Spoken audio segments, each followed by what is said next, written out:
Hello everyone, my name is Raina.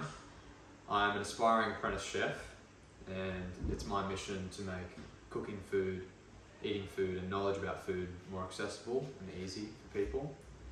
I think today everyone's lacking a bit of nutritional information and eating all the wrong things. So I want to try and help people to understand what they're eating and how easy it is to make real food taste really nice. So for today's dish, it's a chicken gnocchi dish. So if you need to pause the video, these are the ingredients. But essentially there's no real recipe.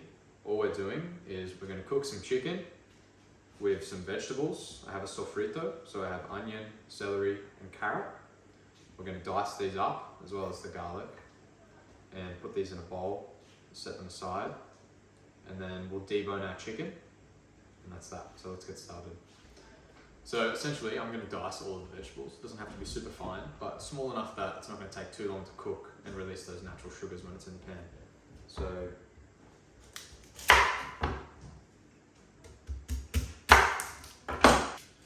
it's good to have like a bin nearby. Chuck all your stuff in there, just makes life easier, clears up your chopping board a bit. So we'll leave the bulb on, the root, and cut down the middle.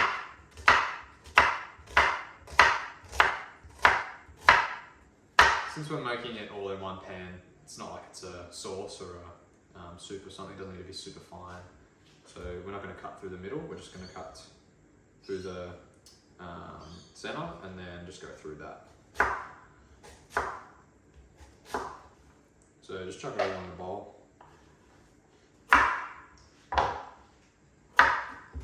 So just top and tail the carrot. Yeah.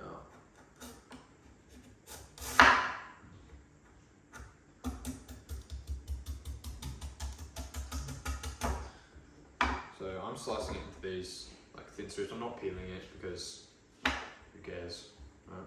It's going to taste good. But yeah, sliced into relatively thin strips. You want it to release the sugars, so it needs to be thin enough that it will break through the wall and yeah, all the sugars will actually come out and you'll get the real taste of the carrot. So once you have them all together, just go through it. There's heaps of ways that you can cut a carrot. Doesn't really matter. If you want to dice it fine, So same thing with the celery. Just cut it down the middle, and dice it up.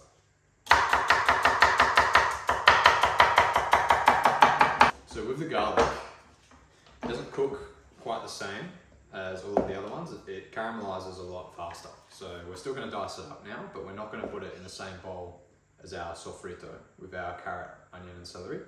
We're going to set it aside in a separate bowl.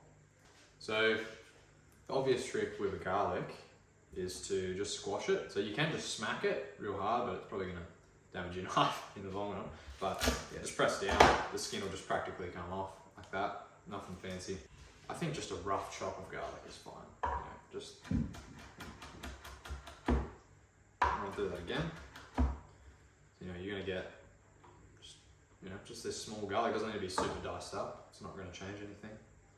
Now, a good tip with garlic for more health benefits is to actually leave it sit out once you've chopped it for about 10 minutes. It's going to release something I believe is called amylase, which has potential anti-cancer benefits. So it's anti-inflammatory. So it's worth it to just kind of chop it, let it sit out for 10 minutes before you actually chuck it in the pan. So now we've got our sofrito and our garlic chopped up. Now I'm going to show you how to debone a chicken thigh. So with our Maryland chicken, we're going to remove the drumstick from the thigh. So all you need to do is get your chicken, you see the end of the bone there. So you're going to cut on top of it, just toward the drumstick. Try and pinch your fingers under it, slice around it, slice on the other side.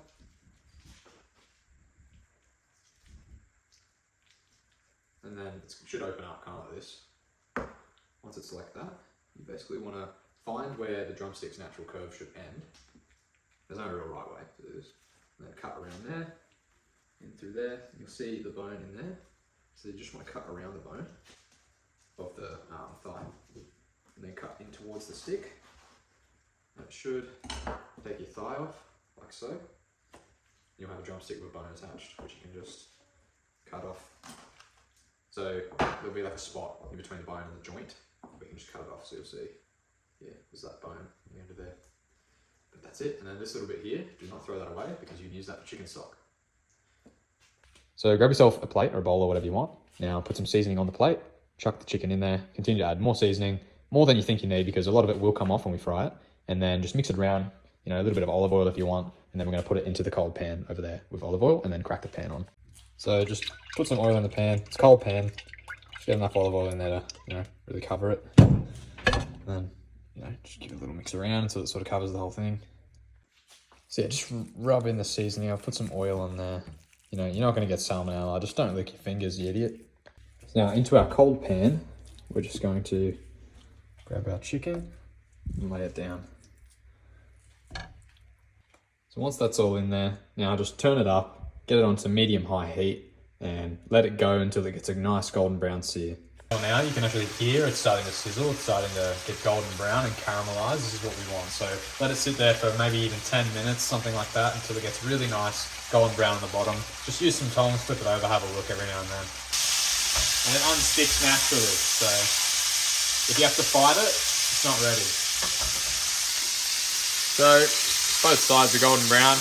If you're unsure if it's cooked, just cut into it, have a look. If it's white, it's good, obviously. All right, so now just remove the chicken, put it aside, and turn it down to a low heat, and add your vegetables in. So now fry off your vegetables until the onion essentially turns translucent. You can see through it. And that's when you'll kind of know and gauge when the natural sugars of all the vegetables have come out. And then you'll get nice tasting vegetables instead of bland water-filled ones. So wait till the water comes out. You'll know when it's out because you won't hear any more sizzling because all the water has left. So if you have a look, you can see the vegetables are browning up, getting a bit more translucent. So now we can add in our garlic in the pan. So now I can smell all the flavors. I can tell the sugars have been released. The garlic's been in for a little bit. So now we're going to add in our beef stock to deglaze it, get all that yummy brown juice on the bottom to come up, and put it on low. So now, because we've added the beef stock in, you can see that when I scrape on the pan, the brown stuff that built up from us frying the chicken is coming off into the sauce. That's where the real flavor is going to be found. If you want to, because putting the coconut yogurt in with the mixture we're making is going to be a delicate process and it's going to take time, put the chicken in the oven just to let it stay a bit warm. So with our gnocchi, I just put boiling water from the kettle into a pot and I'm just going to pour it in there, leave it in there for about 2 minutes or whatever. So make sure you salt your water and then just put it in there, give it a little mix every now and then, leave it in for 2 minutes, 2.5 minutes, that's it. So once you've scraped up all of the flavor off of the bottom of the pan, just let that sit on low for a bit and let it reduce by however much you want to. It's up to you how thick you want this to be. So I'm comfortable with what it's at now because by the time I add in all of the yogurt, I think it'll thicken it quite a lot. So I'm just going to turn it off and let it sit. All right, so our heat is off. So I'm just going to gradually add some yogurt, give it a little stir. So coconut yogurt is not like dairy yogurt. It splits a lot easier and it curdles a lot easier. So you have to be very careful how much you use and how hot the thing is that you're adding it into. You can still see the beef stock. So just add a bit more.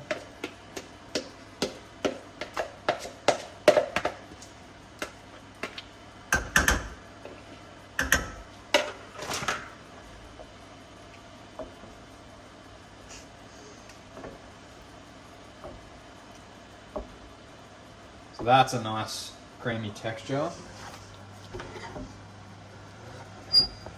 That's the sort of consistency that we're looking for. You can see it's not splitting, it's not curdling, still mixing it together, but it's looking like a very nice sauce to add our chicken into. Alright, so add your gnocchi in, Give that a little stir. So now we can add our chicken back in to the pan and just turn the pan on low, really low, and let it heat for about a minute, 2 minutes, whatever you think. Just try not to let the coconut yogurt crack. Oh, damn, don't touch that, that's hot. So I've turned it on really low. I'm not gonna let it come to any sort of simmer or boil because that's gonna crack our yogurt. All we're doing is we're trying to get a little bit more heat into the dish as a whole, and then it's ready to go. Now, last part, sprinkle some Parmesan on top of there. That's really gonna dial in the flavor. Just some grated Parmesan. So there it is. Pretty quick, pretty easy, pretty simple.